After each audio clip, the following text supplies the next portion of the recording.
वाटते की आता आपण लहान नाही राहिलो बा, आता आपण थोडं मोठं झालेलो असतो. आणि जेव्हा किशोरी वयात जेव्हा मुलगी येते तेव्हा तिला असं वाटते की कोणासोबत बोलावं, काय करावं. तर सगळ्यात पहिले म्हणजे तिची मैत्रीण ती आईच करते. आई जेवढ्या गोष्टी ती आईला सांगू शकते तेवढ्या गोष्टी ती कोणाला सांगू शकत नाही.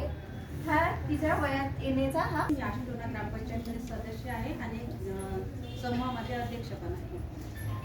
मासिक पाळी ही नैसर्गिक आणि आरोग्यदायी प्रक्रिया आहे. ती वयाच्या 10 ते 15 वर्षापासून चालू होते आणि 45 ते सर्वप्रथम तिच्या आईलाच समजते की ती मुलगी वयात आली नाही आली. त्याविषयी माहिती हे आईनेच बरोबर द्यायला पाहिजे. पण समाज असा आहे की तिला ती योग्य माहिती नाही देत, वेगळ्या त्याच्याकडे वळण लागते. बाई तू इथं हात लावू नको देवाली, तर तेच सांगण्यात येते. पण जे महत्वाचं आहे ते काही आई सांगत नाही. पण जी आई सुशिक्षित आहे ती आई तिला त्या प्रकारचं बरोबर शिक्षण देऊ शकते.